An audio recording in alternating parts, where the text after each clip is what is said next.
बहुत मेरा हृदय से प्रणाम। और माता जी चरण वंदन प्रणाम। बहुत बहुत मेरा प्रणाम सभी।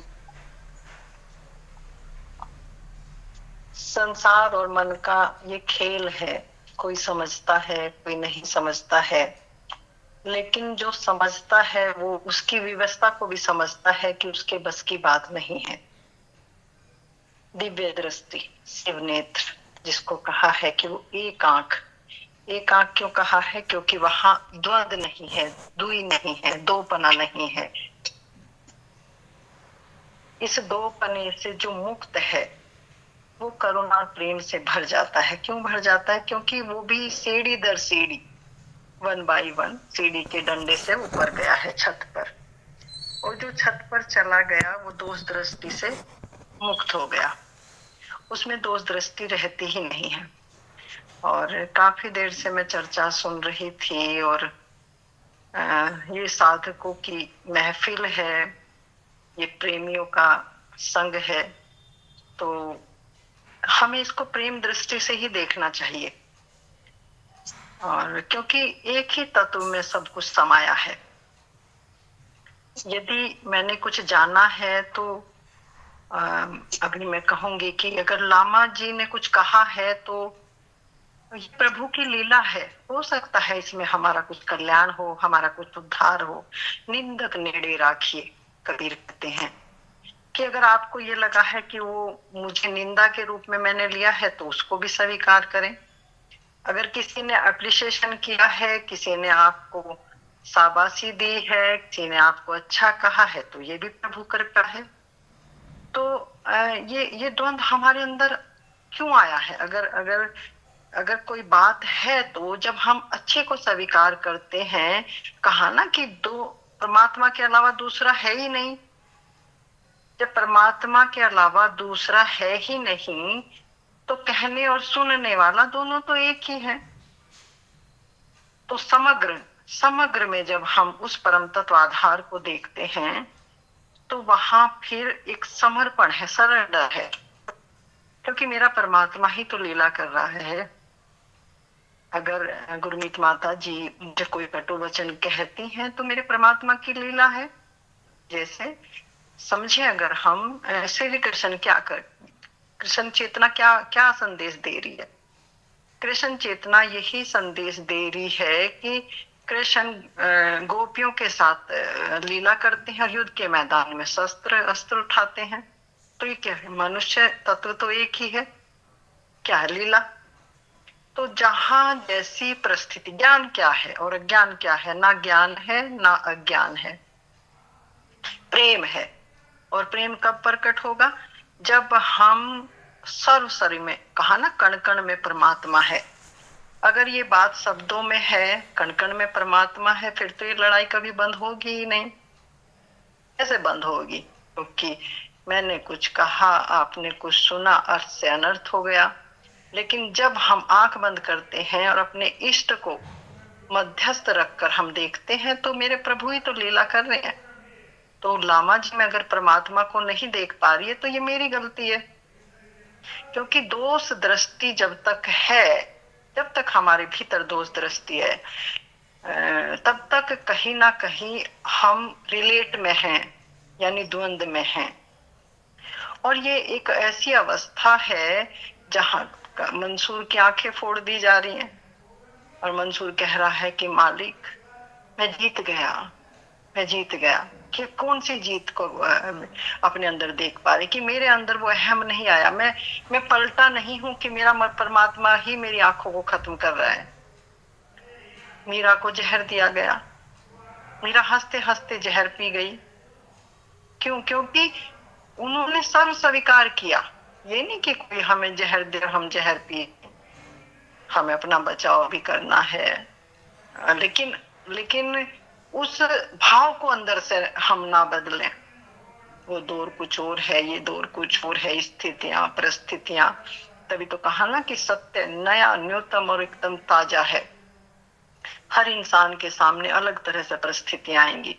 विजय जी के सामने अलग उनका जीवन होगा, मनुमा के सामने अलग जीवन होगा, जुरिक्स भाई के सामने अलग जीवन होगा, यशपाल जी के सामने अलग जीवन होगा, लामा जी के सामने अलग जीवन होगा। तो जीवन प्रैक्टिकल सत्य है। और सत्य क्या है? उस तत्व को, परम तत्व आधार जो सभी के अंदर मौजूद है, उसमें कहाँ भिन्नता है? तभी तो कहा ना कि चेतना में कोई भी भिन्नता नहीं है। भिन्नता कहाँ है? हमारे मन इंद्रियों के कारण। और हम जैसे ही किसी बात को वस्तु स्थिति से मन के अधीन होकर रिलेट करते हैं तो हम द्वंद में आ जाएंगे, तुरंत द्वंद में आ जाएंगे, दो में। यानी मैंने लामा जी को एक अपने मन इंद्रियों के अधीन एक अलग व्यक्ति के रूप में खड़ा कर दिया, मनुमा को अलग व्यक्ति के रूप में खड़ा कर दिया। तो ये साधक की मजबूरी है। मैं ये नहीं कहती कि आएगा नहीं, लेकिन ये मजबूरी, इस मजबूरी को भी समझना होगा हमें। अगर ये आ रहा है तो अभी साधना में, सधने में, यानी पकने में अभी समय है, क्योंकि प्रश्न उठेगा ही नहीं, प्रश्न उठेगा ही नहीं। ये अवस्था है। सत्य बहुत बड़ी बाजी है जीवन की, और ये जीवन से रिलेट है। और फिर उसमें ये नहीं है कि मेरा जीवन, तेरा जीवन, उसका जीवन समग्र में एक है। और वो समग्र में उस भाव को परिवर्तित नहीं करता जहां कोई मेरा मान करता है, अपमान करता है। गीता कहती है कि जहां मित्र और शत्रु एक दृष्टि दृष्टि में समा जाए, उस दिन समझो कि तुम धर्म की स्थापना कर सकते हो, या तुम्हारे भीतर धर्म की स्थापना हुई है। धर्म क्या है? धर्म है इंसानियत, यानी अपने जैसा जी सबका जान। मेरे में और दूसरे में रत्ती भर भी अंतर नहीं है। तभी तो कहा ना कि जीवन की बाजी है। सत्य कोई, नानक कह रहे कि कोटिन में कोई अधिकारी होता है सत्य का, ऐसा नहीं है। समता नहीं है, सब में वही तत्व है। बूंद सागर में समाई और सागर हो गई। लेकिन सागर तक जाने के लिए हमें बहुत तपना पड़ता है, बहुत गलना पड़ता है।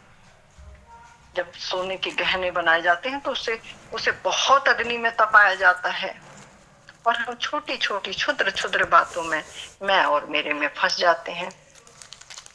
और मैं माफी चाहूंगी मेरे शब्दों से अगर किसी को आहत हो। मेरा उद्देश्य शब्दों से कोई समझाना नहीं है।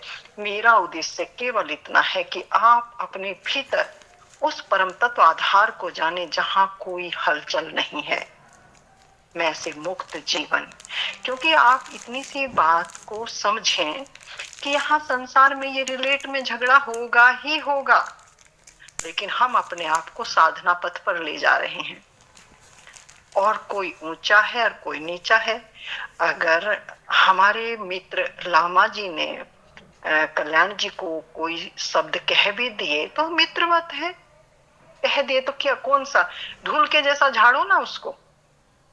कोई कल्याण जी, जब हम कहीं मिट्टी में, धूल में जाते हैं तो आके स्नान करते हैं ना, तो आत्मा का स्नान क्या है? आत्मा का स्नान है कि आंखें बंद करें और अपने इष्ट को याद करें कि मेरे मालिक, आज तूने लामा जी के रूप में मेरी परीक्षा लेने के लिए भेजा। वाह जी वाह। तब देखो आपने बहुत अच्छा बताया। जय हो माता। आपको लामा जी के अंदर क्यों परमात्मा नहीं दिख रहा है? ये परीक्षा आपकी है, लामा जी की थोड़ी है। लामा जी तो जैसे हैं वो तो प्रकट कर रहे हैं आपको अपने सामने, आपके सामने। उन्होंने तो कुछ रत्ती भर भी छिपाया नहीं है। वो तो जैसे हैं ऐसे।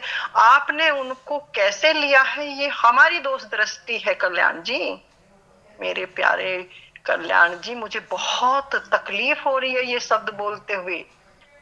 दोष किसी का नहीं है, दोष हमारी दृष्टि का है कि हम परमात्मा से हर सेकंड वंचित हो जा रहे हैं। क्यों हो जा रहे हैं? क्योंकि अभी हमने उस अवस्था को पाया नहीं है। स्वीकार करें इस बात को, स्वीकार करें और नतमस्तक हों। अगर हमारे भीतर हलचल है, हमारे, जब कहा ना सर्वव्यापी परमात्मा, परमात्मा के अलावा कोई दूसरा है ही नहीं। फूल में, पौधे में, चांद में, सितारों में, नदी में, पशु में, पक्षी में, जीव में, जंतु में जब वो ही है और कहते हैं कि ये परमात्मा की लीला है, अगर अभी हमें बोलने पे आ जाएं तो हम कहते हैं कि सब परमात्मा की लीला है। अरे भाई, शब्दों में परमात्मा की लीला नहीं है, दृष्टि में परमात्मा की लीला है। पहले उस दोष दृष्टि को खत्म करो ताकि उस लीला का आनंद ले सको। हमारा जो निज स्वरूप है वो प्रेम, आनंद और करुणा है।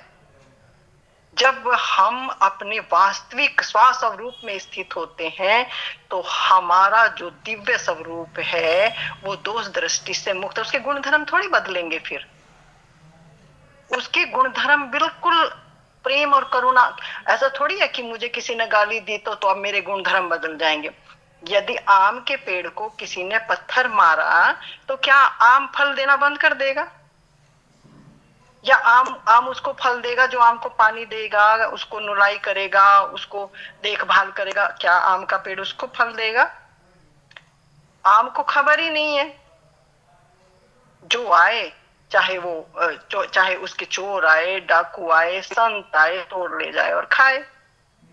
ऐसे ही हमारे भीतर वो दिव्यता है, हमारे भीतर परमात्मा है। परमात्मा से अलग हम हैं कहाँ? और जैसे ही हमें अलग का बोधभान होता है तो हम गुरमीत माता जी को अलग देखते हैं, जो एक्स भाई को अलग देखते हैं, राजेश को, इस्पाल जी को हम व्यक्ति में बांट देते हैं।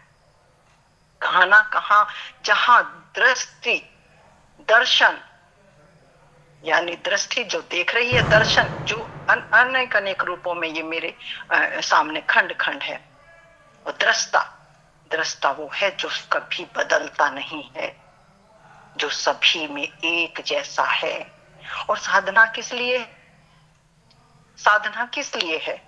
साधना इसलिए है ताकि जब मेरे सामने कोई विपरीत परिस्थिति आए तो मेरा भाव उसके प्रति भी ना बदले और मैं उस दिव्यता को, जो क्योंकि उस दिव्यता को मैंने अपने अंदर जाना है ना, मनुष्य तन पाया है मैंने, और मनुष्य तन पाकर उस दिव्यता को मैंने अपने अंदर देखा है, और मैं कदम दर कदम चलकर उस महासागर में गिरा हूं।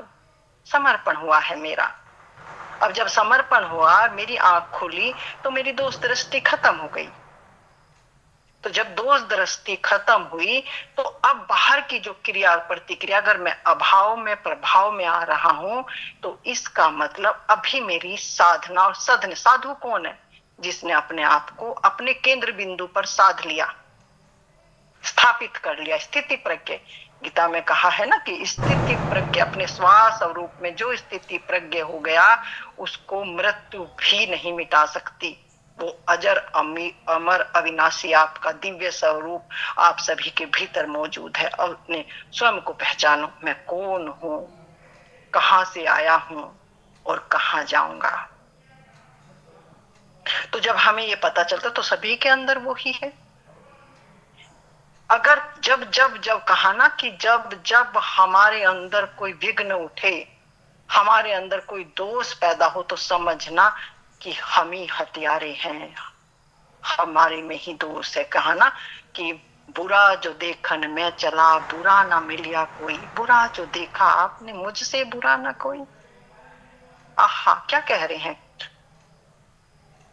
कबीर के हिसाब से। तो फिर आप अगर हम ये कहें कि ऊंच है, नीच है, ये ऐसा है, ये, इसका मतलब तो फिर यही है कि कबीर झूठ बोले।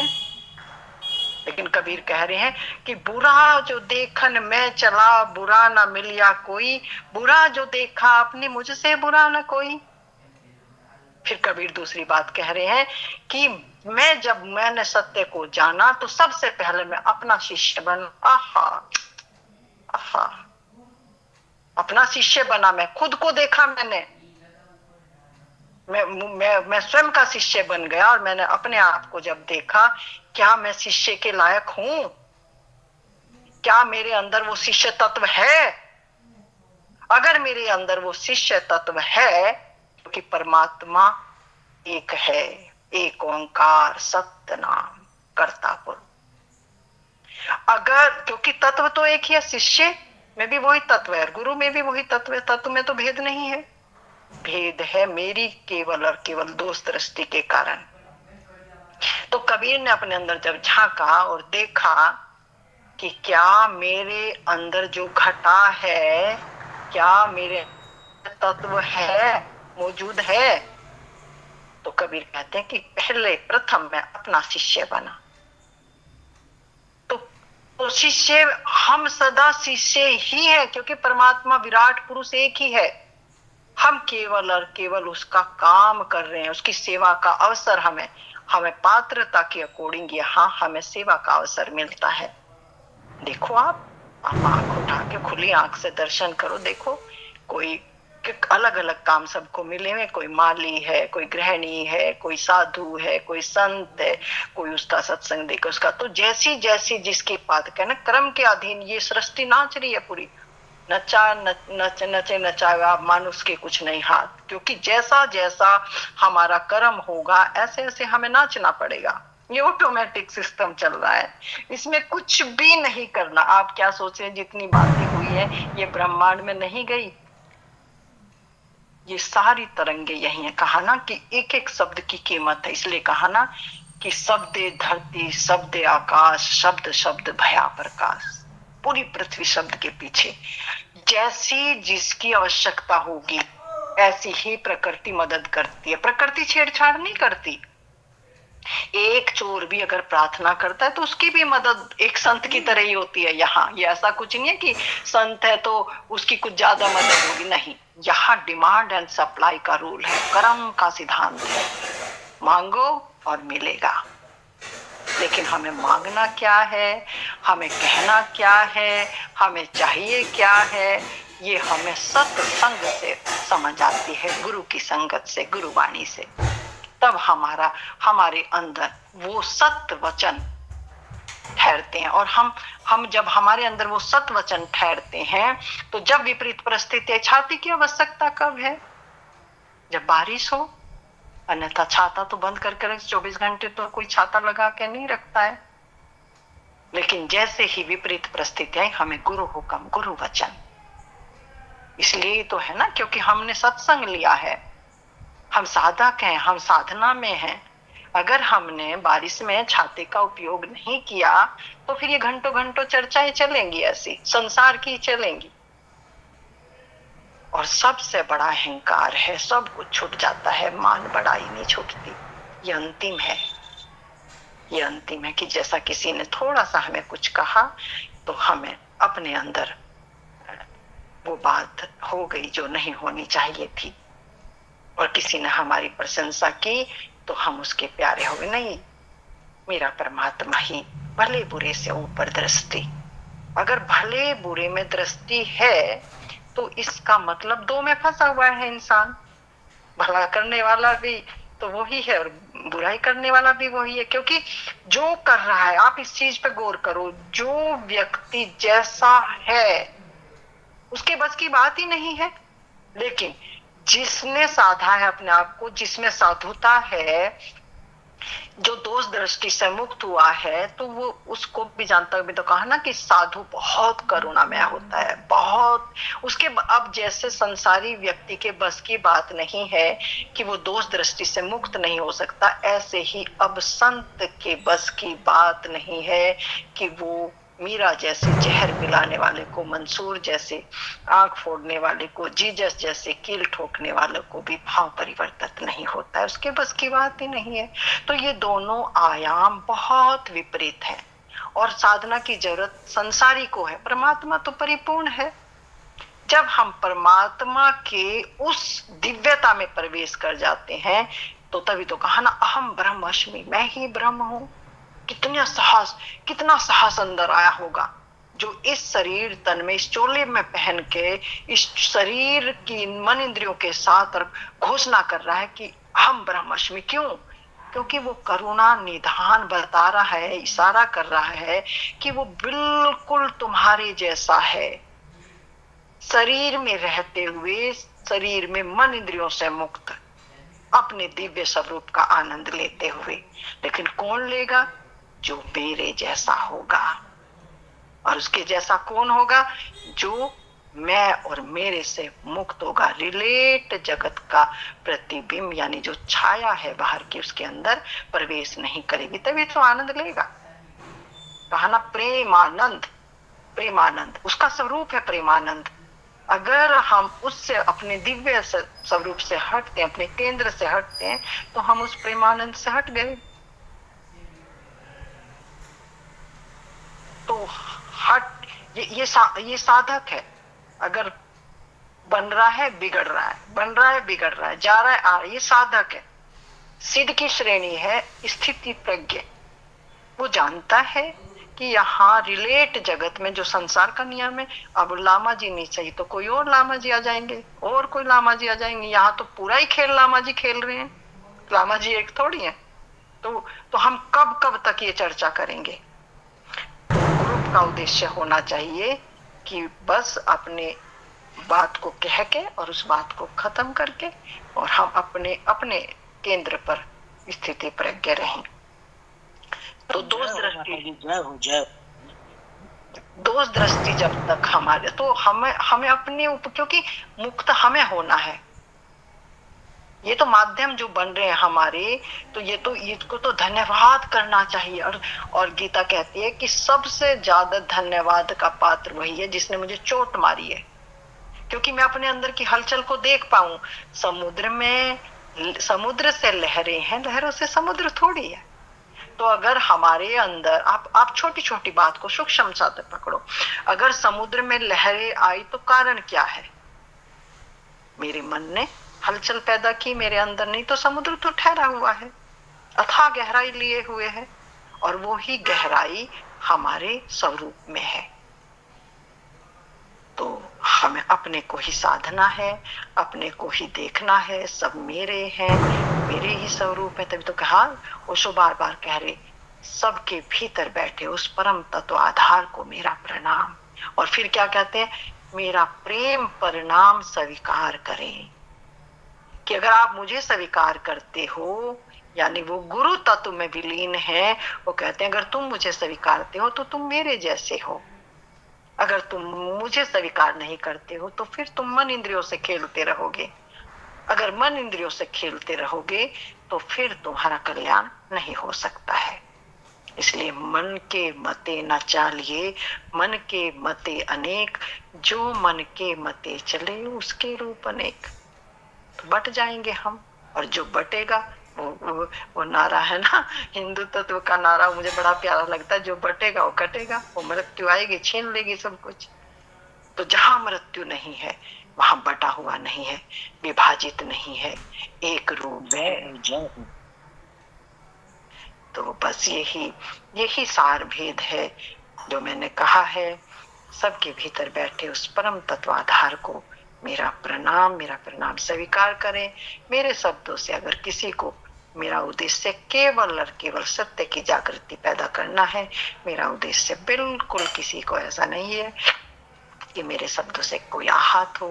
क्योंकि जो जीवन को जानता है ना, जो रिक्स भाई, जो जीवन को जानता है ना, वो एक पत्ते को भी नहीं छेड़ सकता। एक पत्ते भी, इतना प्रेम करुणा, क्योंकि दिख रहा है वो पेड़, लेकिन जो भीतर का तत्व जीवन है वो एक है। मेरे घर के आंगन में तुलसी का पेड़ है। मैं सुबह जाती हूँ तो मुझे ऐसा लगता है कि मेरा परिवार है ये।